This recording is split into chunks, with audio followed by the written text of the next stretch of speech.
for a while, then I've been telling some stories about all of my real estate deals. All right, something that strikes me as really funny is whenever I'm, yakking and talking about helping women become millionaires or helping women buy houses, or I help women achieve financial freedom through real estate investing, or whatever little phrase or thing that I come up with, nobody ever questions whether or not I know what I'm talking about. Because I bought like 57 houses in 3 years. I've been through a lot of deals. I've seen it hit the fan in lots of different ways. And today, I want to tell you a story about the only deal that I've done that's lost money, and why this deal lost money, and how you can avoid deals like this so you don't lose any money, because that's one of the biggest fears women have when they get started even thinking about real estate investing. They don't want to lose all of their money. They don't want to lose all of their life savings. They don't want to put their whole nest egg on the line. So I respect that, because I lost money on one of my first deals, and it was because I didn't know what to look for. I didn't know what to avoid. I didn't know all the signs of all the things that are wrong. I also didn't know how to buy houses without putting my money into the deal. All right? And that changed my life. Did y'all see that hummingbird just fly by my head? There's a hummingbird feeder right there. So there's a good chance we'll see some hummers fly through here while I'm chatting with you. Okay, so this house was on woodland. Wood lawn, not woodland, wood lawn. And in the summer of 2013, I went to an auction. I put my entire life savings into that house. This was the house on Cedarwood Street. And I bought a house at auction. Very first house I ever bought was at auction. And then in the next couple of weeks, I found a FSBO, a for sale by owner house that I wanted to buy. So I got my brother's life savings and I bought that one. Okay? And while I was on this buying spree, sometime in the middle of closing on his life savings house, somehow an online auction appeared in my inbox. And I bought one piece of land. That's the land on Prosser Road. That's my half-acre industrial piece that I brag about all the time, because I bought it for $1,500 and now I rent it for $750 a month. So every other month I get my full investment back on that deal. But at that online auction, there was also a bad side to the deal. And that's because I didn't just bid on the land. I bid on a house too.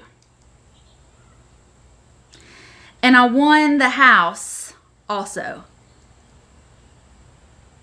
So one of the reasons that we were so tight money-wise that summer was because I was blowing through money like every other week or so. I found the deal of a lifetime. Or so I thought. Turns out the deal of a lifetime comes by at least once a week. And I was a new investor, so I was just wanting to buy and grab everything I could. Right? So I won the house on Woodlawn. Woodlawn. I keep saying Woodland. It's not Woodland. It's Woodlawn.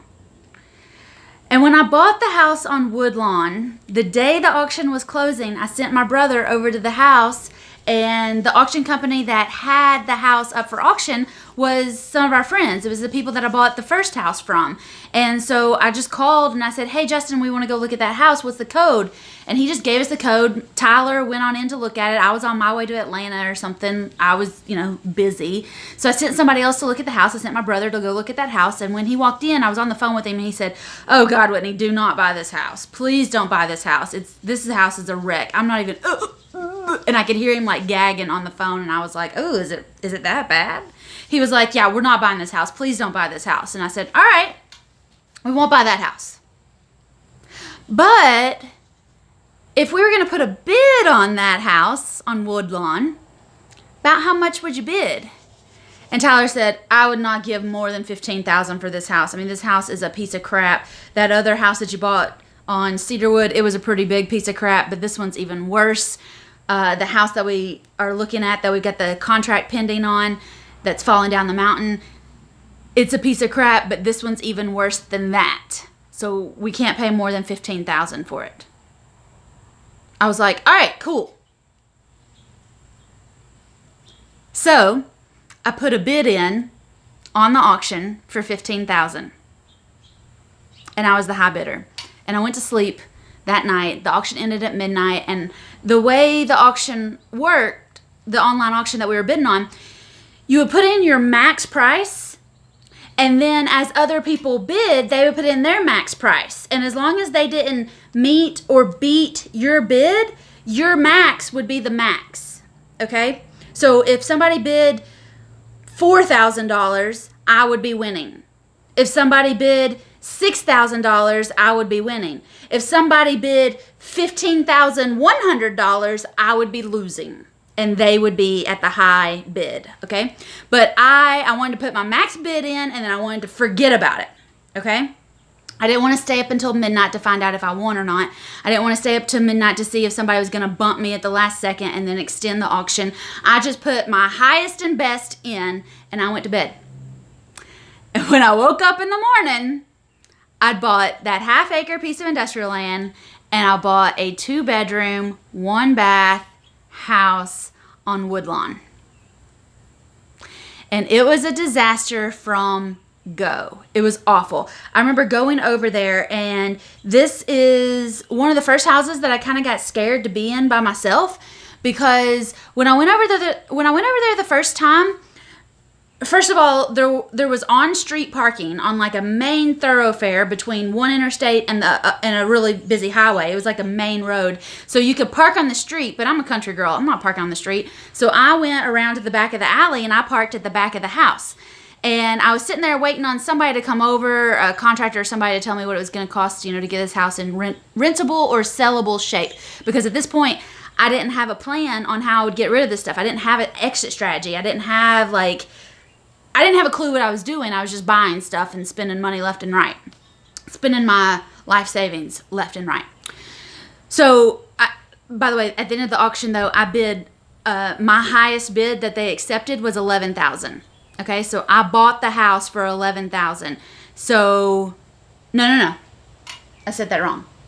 My highest bid was in at $15,000, right? And I bought it for $15,000. Somebody had gone up to $14,500. And I beat them because my highest bid was in at $15,000. So I bought it for $15,000 plus 10% for the buyer's fee. Okay, so I was over there the first day, and I parked in the alley. And when I was parked in the back of the house, looking at the back of the house, to the left, there's this big old like Victorian kind of mansion, but there was people just coming and going. It was like 8 o'clock in the morning too, and there was just people just boom, boom, boom, boom, boom, boom, boom, in and out, in and out, in and out, in and out, in and out, in and out. Like, I'd never seen so much action out of a house at 8 o'clock in the morning before. Then the house on the right,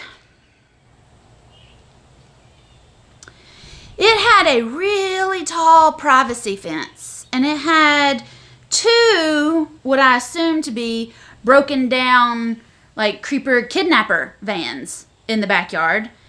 And it just gave me like a haunted feeling. The house on the left with all the activity, it looked like bees coming out of there. There was so many people in and out of this house at 8 o'clock in the morning. Kind of gave me a weird feeling too. Like, why is there so much activity at 8 o'clock in the morning? All these men just coming and going. I didn't see a single woman. It was weird. Oh well, what do I know? So I hop out of the house, and I'm going to go up, and I'm going to, the back door was open because Justin had told us that he hadn't even locked it. He just put a lockbox on it, but the house wasn't locked. So I was going to go in and check it out. I got out of the car, shut the door. I took 2 steps towards the house, and I got hit with this smell. I had not smelled anything like this before in my life, and I can't describe it now except that it was just chemicals. I mean, just chemicals. It like burned my nose. Just chemicals. It was awful. And all these men just coming and going, just brrr, I mean, out of like 2 different doors, like it just, it's crazy. And then the house with the privacy fence, I heard a door shut over there, and I was like, but I didn't see anybody, didn't hear anybody, and I thought, you know what? I'm not gonna go in this house by myself today. I'm gonna call somebody. I'm gonna meet them over here with me tomorrow. I'm gonna wait on this contractor in my car. So my contractor buddy got there, and he crawled under the house and looked at it. And he was like, the plumbing here is a disaster. The air conditioning here is a disaster. Like, don't close on this house. And I was like, no, I'm going to close on it. It'll be fine. He was like, oh my God, this house is terrible. And I was like, it'll be fine. I'll be fine. It'll be fine. Something will happen. It'll be fine. So the next day, or the next week or some other time, we closed. I closed on the house. It was mine. And I started advertising it for sale for $20,000. I thought, surely to goodness, somebody in this town will want to buy this house for $20,000. I mean, I felt like I got a good deal on it. I mean, surely any house anywhere has got to be worth at least $20,000 if it's got plumbing and electric and a roof, right? It's in a main road right here in the heart of Knoxville. Like, how bad could this deal be? So the week after we closed, I was over there, and I thought, well, I can't sell it like this. I'd been kind of soft advertising it and hadn't had any action on it. So I thought, maybe I should just spruce it up a little bit. Maybe I should do some landscaping. Maybe I should just pay a little bit of attention, and, you know, maybe something will happen then. So I was over there in the back alley behind the house, watching the house on the left just look like bees just coming and going, and men just people in and out, and no women though, just men, just and watching this house and hearing that door slam every once in a while, but the privacy fence was so high I could never see in there, but I could just feel somebody over there, right? So I'm sitting there, and my landscaper shows up, and I was like, "Whoa, I am glad to see you. I need this tree trimmed, I need this bush done, and I need some mulch here, I need some plants there, I need this, we're going to pressure wash it, and it's going to be fantastic." He was like, "All right, cool, Whit. I'll call you at the end of the day and send you some pictures. No big deal." And I was like, awesome. So he told me how much it was. I wrote him a check to get the job done, because this is a guy that I trust all the time, and he does all of my landscaping, all of my houses, where I live, houses that I've flipped, houses that I rent, houses that I've done lease options on. Like, this is my dude, right? So I just wrote him a check, and I was like, see you later. So I get about 2 minutes away before I get to the interstate, because I'm on my way to work, right? He calls, and he was like, "Hey, Whit, I'm going to have to hire another guy. I'm going to have to increase my price on this job because somebody just tried to steal one of our chainsaws out of the trailer while we were like 5 feet away from it." And I was like, no. Don't hire anybody. I'll just come over and I'll watch the trailer. And if somebody tries to steal something, I'll yell at them or something. And I was like, so I went back over there, and I'm watching the trailer, and I'm watching these creepy people come by this house. And I'm sitting there thinking to myself, what am I gonna do if somebody tries to steal a chainsaw out of this trailer? I mean, what am I gonna do? Be like, you shouldn't do that. Stealing is bad. They'll be like, yeah, whatever, and take it anyway. I was like, what am I gonna do? This is ridiculous. So I let him hire somebody else to come over there and sit there, because I had to go to work. And what was I gonna do if somebody tried to steal it anyway? That's not what I need to be doing. So anyway, he hired somebody, finished up. House looked great. I still hadn't been in it. We've had this house for like a month. So my brother meets me over there one day, and he's like, we got to go in this house. We've been sending other people in here. Nobody's wanted this house. We got to go inside and figure out what's going on with it. And I was like, okay. And he's like, it was bad when I was over here before, but maybe it's better. And I was like, what exactly was bad about it when you were here before? And he said, you'll see when we get in there. And I was like, all right, cool. We'll see. Y'all, we stepped in, and when I say we stepped in, we did step into the house, but as soon as my foot hit the carpet in the kitchen, it sank. and the water started squishing out. And this house was on a hill, all right? It wasn't in a gully. It wasn't like in a floodplain. It was just holding water from somewhere, probably from the bathroom that had been rigged up on this house, because the bathroom was not part of the original house when this house was built. That's how old this house was. No bathroom in the original plans on this house. Had a bathroom, more like a tent with plumbing, but they called it a bathroom. Water, there was fleas everywhere. I was instantly eaten up because I got sweet blood and bugs just love to suck my blood like little vampires. It was awful. It was absolutely awful. And I immediately just kind of backed out and went, oh my gosh, what are we going to do? My brother was like, I don't know. You're the one that bought this thing. I told you not to buy it. I said, I didn't pay any more for it than what you told me to bid on it. He's like, I told you not to buy it. All right, you're right. You did tell me not to buy it, and you did tell me to not spend more than $15,000. So technically, we're both in trouble here. So I thought and thought. I said, you know what? We own this house free and clear, and when we were in real estate school getting our real estate license, we learned something about if the house didn't have a mortgage on it and there wasn't a bank involved, we could finance it. What was that called? Owner financing? Seller financing? Something like that? I see these other people talking about renting to own houses. I wonder if we could find somebody that would pay us like $500 a month to live in this thing and they could fix it. This is one of my very first like little mini light bulbs. This wasn't like a full light bulb. You know, Edison went through like 1,000 different versions of the light bulb before he clicked. Well, this is like version number 2 in my head, okay? This is like the little bit baby spark of what was about to become a monster flame, okay? But this was the first time that I ever thought to myself, you know what?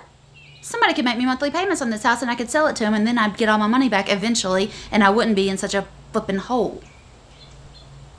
So I did. I put it up on Craigslist. I put it up on Zillow. I put it up probably on, I probably did not put it on Facebook because I was too embarrassed about this lemon of a deal that I bought. I put it on Craigslist and Zillow. Had a bunch of people calling me. I had a bunch of people interested in it, but this house needed way too much work. And I didn't really know what I was talking about when I was offering rent to own or owner financing. I'll never forget this. I got in such a bind over this house. I was losing sleep over it because I thought, oh my gosh, I'm going to lose $15,000 because I don't have a clue what I'm doing right now. So I'm driving to work one day and there's this pickup truck in front of me and it has a sign on the back of the truck that says, I buy houses as is any condition. And another light bulb went off in my head, probably the third one. And I went, oh my gosh, this guy buys houses. Let me get closer. Let me get his phone number. So I get his phone number. I call him. I get his voicemail. And I was like, I'm following you down Rutledge Pike. You need to buy my house. I got a house. I'll be glad to give it to you. I'll give it to you for $15,000. I've got invested in it. Forget about it. I'll throw the landscaping in for free. Days went by and this dude didn't call me back. And I thought, well, that's rude. I've got a really sweet deal here for you and you're not even going to call me back? So I started Googling other companies in Knoxville that claimed they bought houses. One of them answered. And one of them, the one that I talked to, said, well, how much is this house worth? I said, I don't know. I've been trying to sell it for $20,000. I can't get anybody to sell it to me. I can't get anybody to buy it from me. And this dude laughed at me on the phone. He laughed at me. He was like, well, if you can't get anybody to give you 20 grand, what makes you think I'm going to give you 15? I got formulas I go by. I got strategies. I can't just go buy any old junker house just because you got a bad deal in it. And I was like, ouch, dude. Ouch. No need to be rude. No need to be harsh. I was like, so then what do you do? And he was like, well, I'll give you like 50% of it. I'll give you like $5,000. And I was like, to hell you will. I'll keep it myself. I'm not losing 10 grand on this deal. It's not that bad. I don't think. So finally, it was getting closer to when I was cashing out that other house. Remember the third house? All of this is happening in such a crazy little timeline. It was hard to keep up with at the time, and now looking back on it, it's really hard to really nail down exactly what was happening. But I knew I was coming up on a closing, and I needed $10,000 to close on this other house. And if I could just get $10,000 for the Woodlawn house, I could close on that other house. So what did I do? And how did I lose the money? And how much did I lose? I called the auction company and I said, look, y'all got to sell this house for me again. I can't sell it. Can't do anything with it. I'll help you advertise it. Help you do whatever you need to do. We got to get rid of it, and I've got to have $10,000. And they said, well, when we put it up for absolute auction, we cannot guarantee how much it'll bring. But if you paid $15,000 and there was backup bidders for it, then maybe one of those backup bidders will see it again and want to buy it again. I was like, fine, roll with it. So I remember the night of the auction, Mom and Dad and I were out riding around, and this was in 2013. So like, I had the internet on my phone, but not like I have it on my phone now. And I remember like refreshing and refreshing and refreshing. And I had somebody that had bid like 11,000. And I was like, oh, please, Lord, let's just please get to 12,000. If we can get to 12,000, we'll be okay. I'll figure out the rest of it. 11,000 is all the house brought. I was out riding around with Mom and Dad. We were out looking at houses. We were driving for dollars. We were doing, you know, our little thing. It was a Friday night. And the auction ended. And I just knew there at the last minute there'd be a flurry of activity on this house. No such luck. 11,000. But since it was a cash closing, the buyers were ready to close the next week. We got $11,000 at closing. I lost $4,000 because we paid $15,000 plus closing cost. They paid $11,000 plus closing cost. I lost $4,000, and I was so mad when my brother and I left that closing. I was so mad because I'd lost $4,000. I mean, I was furious. Traffic was bad. I was cussing. I was mad. I was fuming. I was just disgusted. Oh, I couldn't believe I'd let this happen. And I remember my brother looking at me, and he's 4 years younger than I am, y'all, but he's got more wisdom in his time than a lot of people. He said, Whitney, don't be upset. It could have been a lot worse. We only lost $4,000. We're going to make money on all these other deals. We'll be able to write off this loss on our taxes. We'll maybe make $50,000 on our next deal. Don't worry about it. It's not worth getting upset about. We'll keep going. We'll do another deal. We'll get that money back. It's not worth flipping your lid over.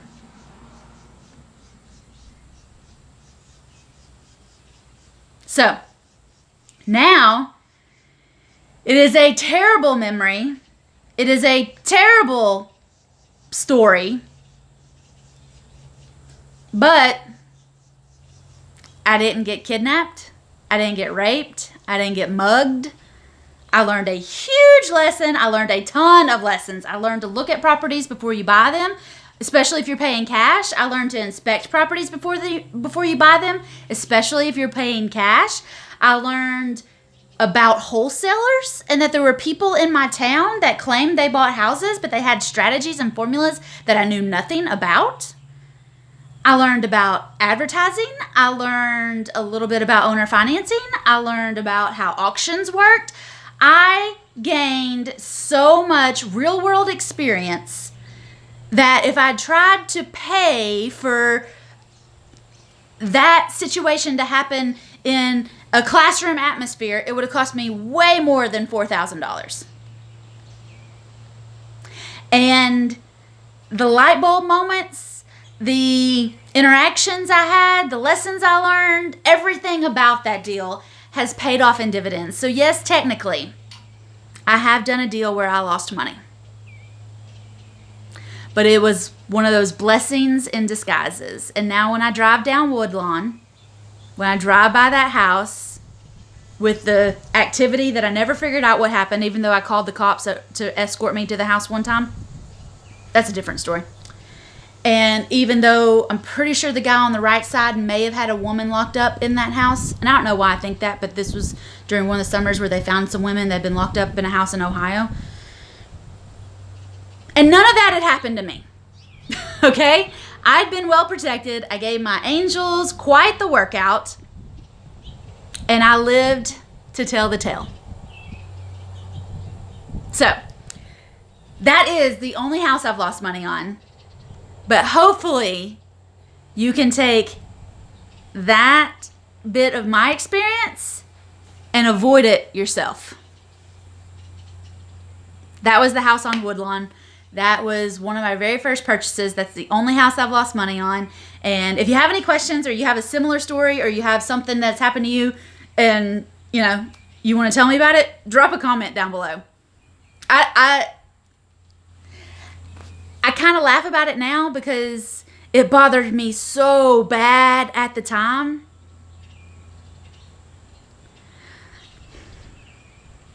But now I'm grateful for it. For the experience all the way through. It's made me a better investor. I don't want you to have to lose $4,000 to learn these lessons, but it was important for me to learn these lessons going forward. All right. I'm out of here. That was my house on Woodlawn. I hope you learned a lot. I hope you know what to avoid. I hope you know what to look for a little bit. And I hope you will start doing these real estate deals without using your money. Find out more about owner financing and lease options, or rent to owns, and stay away from creepy houses with too much activity in the heart of town that no other investor wants. Those are warning signs. Stay away. Let me know how I can help you. My name is Whitney Nicely. I am the broker for Whitney Buys Houses. And as of today, recording this video, I have 13 houses. 6 of them paid off free and clear, and 7 of them that I have under lease options, down from 19 in January, down from 50 last year. So I'm working on magic, and I do help women make money in real estate, buy houses like most women buy shoes, and learn how to get these deals done and spot the warning signs before it's literally squishing out from under your feet. If you want to know more, drop me a comment. You can send me an email, info@whitneynicely.com, or go to whitneynicely.com to find out how I can help you get your deals done super duper fast. Bye, y'all.